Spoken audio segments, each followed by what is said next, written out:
तुम पैदा ही पैदा करने के लिए हुए हो। सुनकर अजीब लगाना गाइस। नमस्ते, सत श्री अकाल, अस्सलाम वालेकुम। मैं डॉक्टर शिवम यादव। आज के इस वीडियो में चैप्टर 1 रिप्रोडक्शन इन प्लांट्स के इंपॉर्टेंट टॉपिक्स जो क्वेश्चंस बार बार एग्जाम में रिपीट हुए हैं वो मैं डिस्कस करने वाला हूं। So guys, let's start.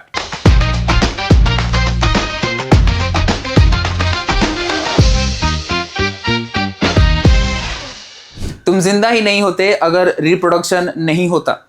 तो चलिए शुरू करते हैं। आज सबसे पहला टॉपिक जो है reproduction in plants and subsequently we will go on to the next chapter which is called as reproduction in animals. ये दो इंपॉर्टेंट टॉपिक्स होंगे। आज हम लोग चैप्टर नंबर 1 स्टार्ट करेंगे। चैप्टर नंबर 1 के जितने भी इंपॉर्टेंट टॉपिक्स होंगे जो मेजरली एग्जाम में बार बार लगातार पूछा जाता है उसके ऊपर हम लोग बातें करेंगे। तो जो सबसे पहला इंपॉर्टेंट टॉपिक होगा वो होगा आपका megasporogenesis. I am talking about chapter number 1। So let me just introduce you to the topic reproduction in plants. Reproduction in plants, ठीक है।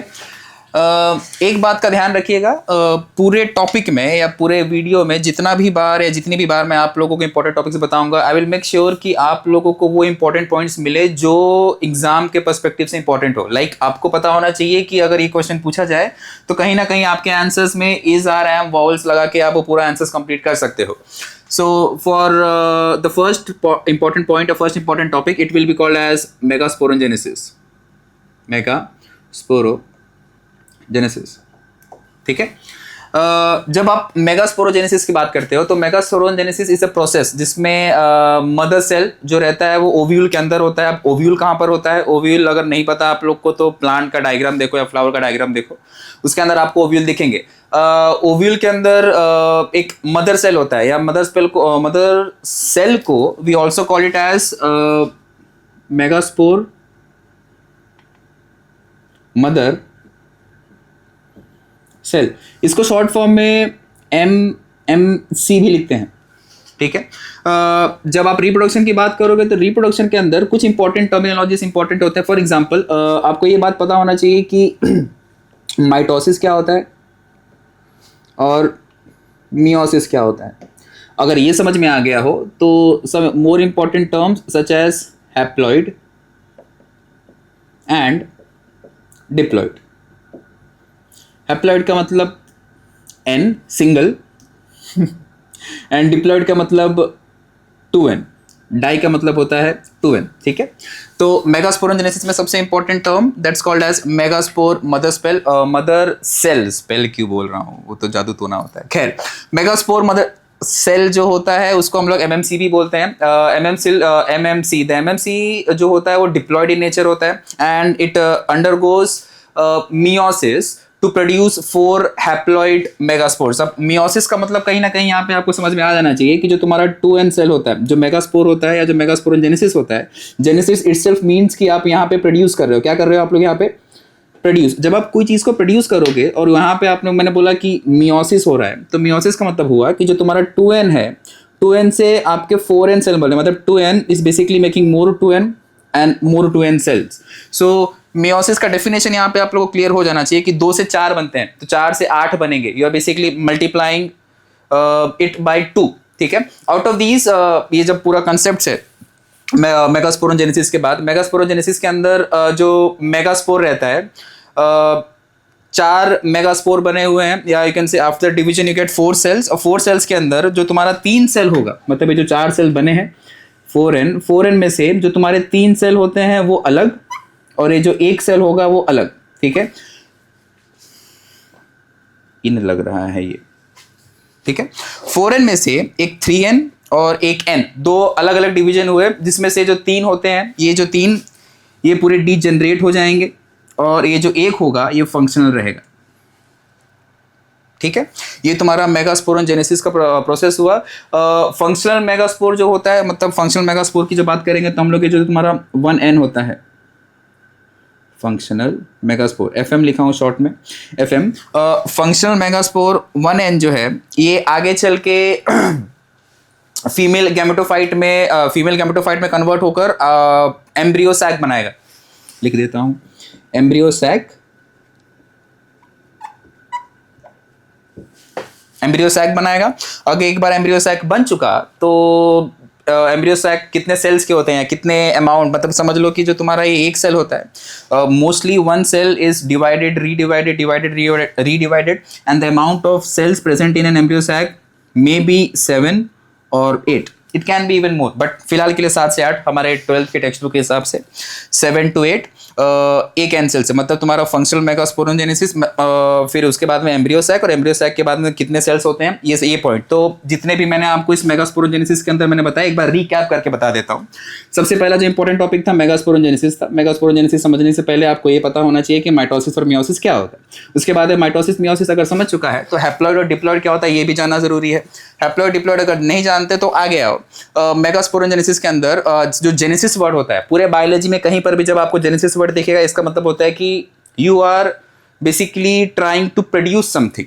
Remember this term. मेगास्पोरोजेनेसिस में जो मेगा होता है उसको हटा दो, स्पोर जो होता है मेगास्पोरोजेनेसिस में, the spore word is basically derived from plants, ठीक है, प्लांट्स के स्पोर्स होते हैं। और जब आप जेनेसिस की बात करते हो तो जेनेसिस इटसेल्फ मींस कि you are producing something. Remember this term. Megasporogenesis में genesis is to produce and spores are basically reproductive organ और you can say reproductive byproduct of plants, ठीक है। उसके बाद में the second important point is megasporogenesis के अंदर आपका एमएमसी सेल बनता है, जिसका दूसरा नाम होता है megaspore mother cell. Megaspore mother cell, this will be the second important point. उसके बाद में जो तुम्हारा एमएमसी होता है, MMC is basically a 2 cell complex जिसका आगे मियोसिस होकर 4n सेल्स बनते हैं, मतलब 2n का 4 मतलब 2 का 4, ठीक है। 2 का 4 जब बन चुका तो ये जो 4n सेल्स होते हैं इनमें से 3 बर्बाद होंगे और 1 बचेगा। 3 बर्बाद होंगे का मतलब ये जो 3 सेल्स डीजनरेट हुए हैं, दिस आर बेसिकली टू बर्बाद इसलिए हुए क्योंकि वो एक को नरिशमेंट दे रहे थे, या they are providing nutrition to this one single cell. और ये जो एक सिंगल सेल होता है, यही एक सिंगल सेल आगे चल के एम्ब्रियो सैक में फॉर्म होता है, और यही जो एम्ब्रियो सैक होगा ये तुम्हारे 7 से 8 सेल का कंपोनेंट या पार्ट या डिवीजन, यू कैन से। ये एम्ब्रियो सैक जो होता है, ये एम्ब्रियो सैक कितने सेल्स के होते हैं या कितने अमाउंट ऑफ सेल्स है, कितने नंबर ऑफ सेल्स होते हैं, सो दैट यू कैन से कि भाई उसके पास 7 से 8 सेल्स होते हैं, ठीक है। और 7 से 8 सेल्स के बाद में आप ये भी याद रखना कि सेल्स बोल रहे हो, अगर 7 से 8 सेल्स बोलते हो दैट मींस एक सेल के पास एक न्यूक्लियस होगा। इसका मतलब 7 to 8 cells will also compose of 7 to 8 nucleus, ठीक है। तो पूरा रिकैप करके ये इंपॉर्टेंट पॉइंट्स होंगे। न्यूक्लियस हुआ, एम्ब्रियो सैक हुआ, उसके बाद में सिंगल सेल हुआ, उसके बाद में फंक्शनल मेगास्पोरोजेनेसिस हुआ, बाकी के 3 सेल्स डीजनरेट हुए, और उसके पहले जो था तुम्हारा मियोसिस था, और मियोसिस क्यों हुआ क्योंकि तुम्हारे 2n सेल को 4n सेल बनाना था, और उसके ऊपर जो था तुम्हारा मेगास्पोर मदर सेल। ये पूरा मेगास्पोरोजेनेसिस के इंपॉर्टेंट पॉइंट्स हैं। अब अगर आपको कोई क्वेश्चन पूछे मेगास्पोरोजेनेसिस के बारे में, उसके रिलेटेड में, अगर आपको कुछ भी नहीं आता, सो रिमेंबर 2 टर्म्स। सबसे पहले एमएमसी और दूसरा मियोसिस। एमएमसी और मियोसिस अगर आपने कर लिया या लिख लिया स्टेटमेंट में, you just need to draw the diagram. और अगर डायग्राम भी नहीं आता, तो रटना, आई डोंट नो कि आप रटो कि नहीं, बट टू बी आइडियल रटना is not the right option. Just remember megaspore mother cell किससे बनता है? मेगास्पोरोजेनेसिस से। और आपको मैंने मेगास्पोरोजेनेसिस का मतलब भी बताया, ठीक है। तो मेगास्पोरोजेनेसिस, मेगा मतलब लार्ज, स्पोर का मतलब प्लांट का सेक्सुअल ऑर्गन या सेक्सुअल पार्ट, और जेनेसिस का मतलब होता है प्रोड्यूस। ये खुद इटसेल्फ मेक्स 3 पॉइंट। 3 पॉइंट यहाँ पे बनाओगे और 2 पॉइंट यहाँ पे, तो एटलीस्ट आपको यहाँ पे 2 से 3 मार्क मिल ही जाएंगे, ठीक है। So that's all. मेगास्पोरोजेनेसिस के जो भी इंपॉर्टेंट पॉइंट्स थे यहाँ तक आपको समराइज करके लिखना है, ठीक है। उसके बाद में moving on further to the next topic जो इंपॉर्टेंट होगा मेगास्पोरोजेनेसिस के बाद, अकॉर्डिंग टू माय पर्सपेक्टिव, और जो बार बार रिपीट होता है, pollination and types of pollination. So now we'll go to the second important topic of first chapter, जो है कि pollination, जिसको हम लोग pollination बोलते हैं। और फिर pollination की जब आप बात करोगे तो एक टर्म याद रखना कि जब pollination होता है, pollination का मतलब क्या होता है? Transfer of pollen grains from anther to stigma। मतलब जब आप एंथर से स्टिग्मा में pollen grains को ट्रांसफर करोगे, इसी को हम pollination कहते हैं, ठीक है। पॉलिनेशन का सबसे important point, transfer of pollen grains from anther to stigma.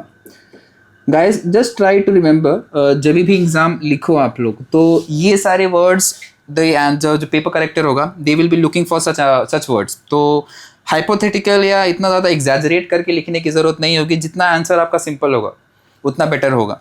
तो अभी जब मैं पॉलिनेशन में ये बोला कि तुम्हारा जो सेकंड टॉपिक इंपॉर्टेंट होगा वो तुम्हारा पॉलिनेशन है, तो पॉलिनेशन के अंदर जो सबसे इंपॉर्टेंट पॉइंट होने वाला है वो यही होगा कि पॉलिन ग्रेन्स होता है। ये जो पॉलिन ग्रेन होगा ये फ्लावर में होता है, बट ऑब्वियसली बात होती है जो पॉलिन ग्रेन होता है फ्लावर में होता है, और अगर फ्लावर में नहीं तो फ्रूट में होता है। ठीक है, पॉलिन ग्रेन जो रहता है वो फ्लावर में होता है या तो फ्रूट में होता है, और इसी transfer of pollen grains from anther to stigma, transfer of pollen grains from anther to stigma is called as pollination. ये तुम्हारा डेफिनेशन हो जाता है। अब जब आप डेफिनेशन की बात किए हो तो अब इसके आगे पॉलिनेशन के टाइप्स आप बताओगे कि what are the different types of pollination. तो सबसे पहले एक तो सिंपल टू सिंपल होता है, एक सेल्फ पॉलिनेशन होता है और एक क्रॉस पॉलिनेशन होता है। ठीक है, सेल्फ पॉलिनेशन के अंदर आपके ऑटोगैमी आएंगे और ऑटोगैमी के साथ में आपको गेटोनोगैमी भी आएगा। ठीक है, तो पॉलिनेशन को सबसे पहले जब डिवाइड करोगे तो आपका जो सेकंड इंपॉर्टेंट पॉइंट है, जो सेकंड वर्ड या जो सेकंड सेंटेंस के अंदर जो वर्ड ढूंढने वाले होंगे वो होगा आपका सेल्फ पॉलिनेशन। ठीक है, सेल्फ पॉलिनेशन, और सेल्फ पॉलिनेशन जब हो जाए तो उसके बाद में दूसरा होता है क्रॉस पॉलिनेशन। प्लीज टॉपिक पे बने रहना। जब आप सेल्फ पॉलिनेशन और क्रॉस पॉलिनेशन की बात कर रहे हो so you are basically talking about reproduction. ठीक है, ये रिप्रोडक्शन इन प्लांट्स चल रहा है, और जो रिप्रोडक्शन इन प्लांट्स के अंदर सेल्फ पॉलिनेशन क्रॉस पॉलिनेशन हो रहा है ये सारा सेक्सुअल रिप्रोडक्शन के अंदर आता है, और सेक्सुअल नहीं। लिख देता हूं भाई, सेक्सुअल रिप्रोडक्शन। ठीक है, सेल्फ पॉलिनेशन हो गया, क्रॉस पॉलिनेशन हो गया। सेल्फ पॉलिनेशन का दूसरा नाम होता है ऑटोगैमी। सेल्फ पॉलिनेशन, सेल्फ का मतलब ही होता है खुद से, और उसका मतलब आप बायोलॉजी में या उसका दूसरा एक टर्म यूज कर सकते हो एज ऑटोगैमी। ऑटो का मतलब होता है सेल्फ, और सेल्फ का मतलब खुद ही होता है कि सेल्फ। और जब आप क्रॉस पॉलिनेशन की बात करोगे, क्रॉस पॉलिनेशन का मतलब होता है गेटोनोगैमी। मैं इसका नाम लिख देता हूं, GEITO GAM, गेटोनोगैमी, GEITON NOGMY। ठीक है, स्पेलिंग सही है। गेटोनोगैमी, गेटोनोगैमी क्रॉस पॉलिनेशन और ऑल्सो कॉल्ड एज मतलब ठीक है, क्रॉस पॉलिनेशन के अलग अलग टाइप्स होते हैं। सेल्फ पॉलिनेशन को मैंने ऑटोगैमी बोला, उसके बाद में जब आप क्रॉस पॉलिनेशन को गेटोनोगैमी बोलते हो तो गेटोनोगैमी के अंदर आपके अलग अलग सब टाइप्स आते हैं। अब सबसे पहला एक टाइप जो आता है उसको हम लोग जीनोगैमी बोलते हैं। जीनोगैमी का मतलब क्या होता है कि this is a cross which occurs between the flowers of different plants, cross which occurs between the flowers of different plants of the same species and leads to genetic variation।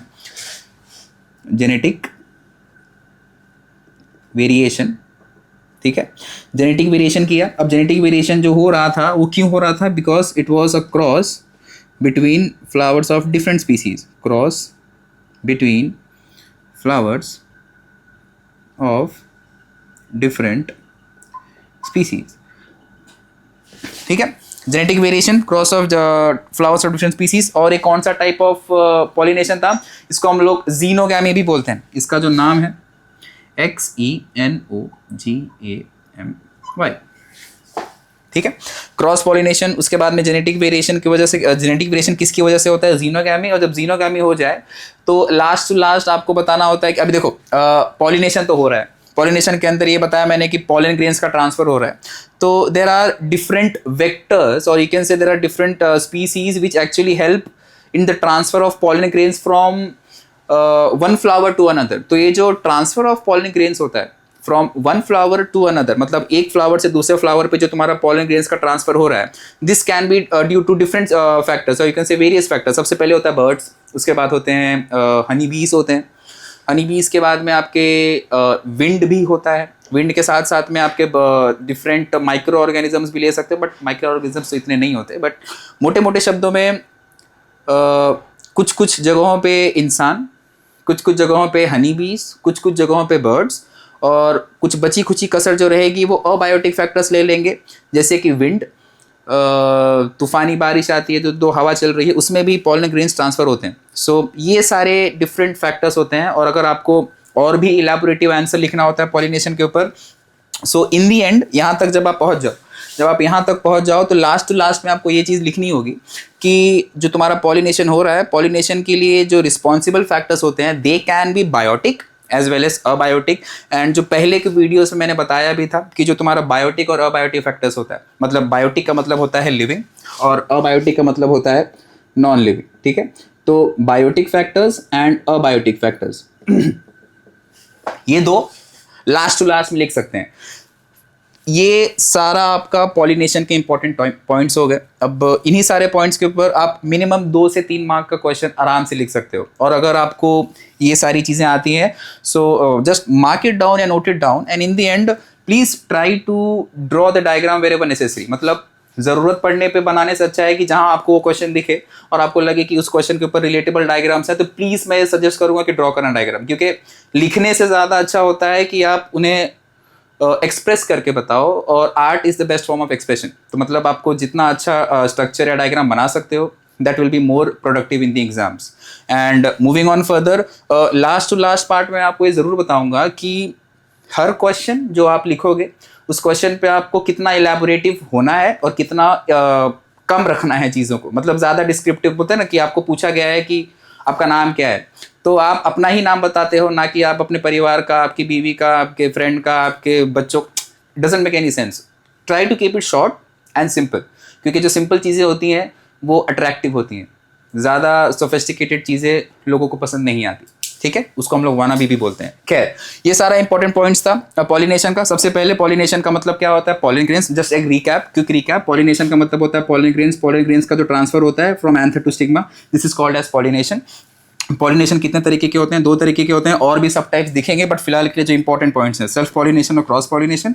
Self pollination का दूसरा नाम होता है autogamy और cross pollination का दूसरा नाम होता है गेटेनोगैमी। अब अगर आपने ये कर लिया तो गेटेनोगैमी के अंदर एक सब टाइप है जीनोगैमी। जीनोगैमी का मतलब क्या होता है, जो क्रॉस होता है between the flowers of different species, मतलब the cross which occurs between the flowers of different species, ठीक है।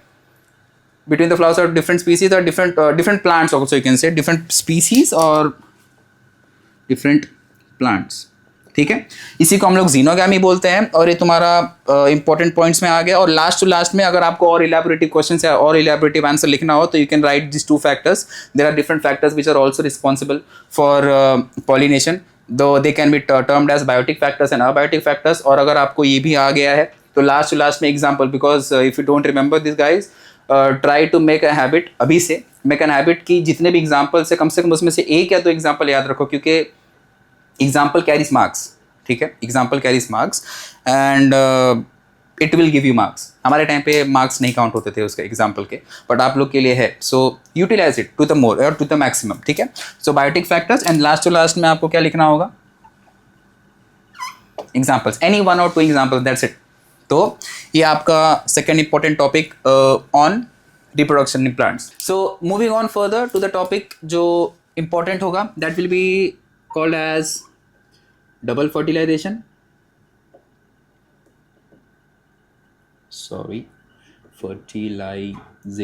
Double fertilisation.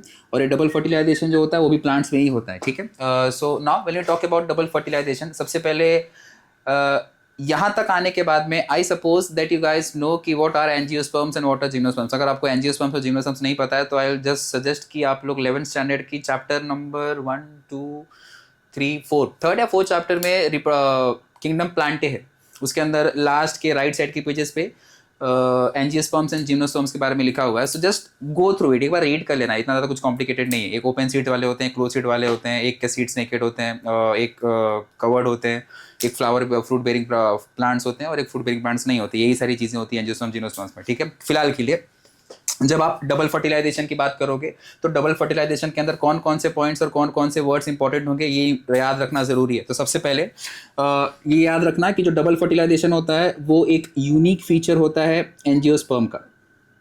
First and foremost सबसे इंपॉर्टेंट पॉइंट, जो एंजियोस्पर्म होता है उसका एक यूनिक फीचर होता है डबल फर्टिलाइजेशन। उसके बाद में ये जो डबल फर्टिलाइजेशन होता क्या है, ठीक है। डबल फर्टिलाइजेशन जिसको होता है वो एंजियोस्पर्म्स में होता है। तो एंजियोस्पर्म्स के अंदर जो डबल फर्टिलाइजेशन होता है, ये बात आपको याद रखनी है कि सबसे पहले पॉलिनेशन होगा। पॉलिनेशन के बाद में जो पॉलन ग्रेन होता है वो जर्मिनेट करेगा, ठीक है। पॉलन ग्रेन, मैं इसको एक फ्लो चार्ट में बना दूं तो it would be better to understand. तो सबसे पहले क्या हुआ था, डबल फर्टिलाइजेशन होता कैसे है और कहाँ पर होता है। सबसे पहले आपका पॉलिनेशन हुआ, ठीक है। पॉलिनेशन होने के बाद में जब तुम्हारा पॉलिनेशन हो गया तो जो पॉलन ग्रेन होगा वो जर्मिनेट करेगा। क्या होगा? पॉलन ग्रेन जो रहेगा, pollen grain, it will germinate. ठीक है, जर्मिनेट करने का मतलब सीधी सरल भाषा में टू ग्रो। ठीक है, जिनको नहीं समझ में आया जर्मिनेशन का भी मतलब, और अगर आपको अभी भी जर्मिनेट का मतलब नहीं समझ में आता है तो आई वुड सजेस्ट कि पढ़ लो, यही सजेस्ट कर सकता हूँ। पॉलन ग्रेन ग्रो करेगा या पॉलन ग्रेन जर्मिनेट करेगा, और उसके बाद में वो 2 मेल गैमेट्स रिलीज करेगा एम्ब्रियो सैक में। ठीक है, तो पॉलिनेशन हुआ, पॉलिनेशन की वजह से क्या हुआ, जो पॉलन ग्रेन हुआ वो जर्मिनेट किया, और जर्मिनेट करने की वजह से you are getting 2 male gametes. What are you getting? 2 male gametes, और 2 मेल गैमेट्स जो रहते हैं वो कहाँ पे बनेंगे? Embryo, EMBRYO, embryo sac. ठीक है, ये याद रहे, pollination, pollen grain, germination, 2 male gametes, embryo sac. यहां तक अगर समझ में आ गया तो इसके आगे अब चीजें सिंपल हो जाएंगी। एक मेल गैमेट जो होता है वो फ्यूज करेगा एग सेल के साथ में। इसमें से 2 मेल गैमेट्स हैं, जिसमें से एक मेल गैमेट, एक जो मेल गैमेट होगा वो फ्यूज करेगा, एक मेल गैमेट जो होगा वो फ्यूज करेगा एग सेल के साथ में, तो डिप्लॉइड ज़ायगोट बनाने के लिए फ्यूज करेगा एग सेल के साथ में। 2 मेल गैमेट्स के अंदर तुम्हारा एक फर्स्ट मेल गैमेट, और जो फर्स्ट मेल गैमेट होगा वो तुम्हारे एग सेल के साथ में फ्यूज करेगा, और जब एग सेल के साथ में फ्यूज करेगा तो ऑब्वियस सी बात होगी 1+1 तुमको यहाँ पे डिप्लॉइड सेल्स मिलेगा, तुमको डिप्लॉइड सेल मिलेगा, DIPLOID, डिप्लॉइड सेल मिलेगा। और ये डिप्लॉइड सेल रहेगा, उसको हम लोग दूसरी भाषा में जाइगोट कहते हैं, ZYGOTE।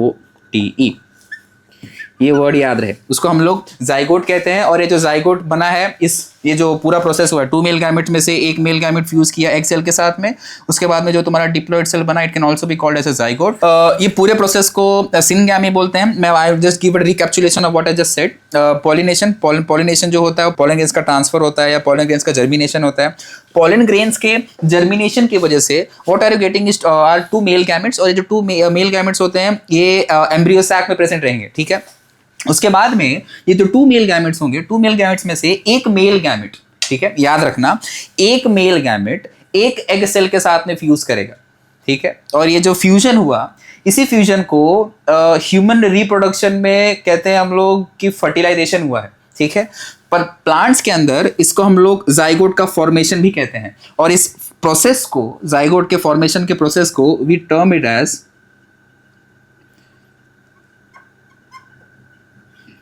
सिंगैमी।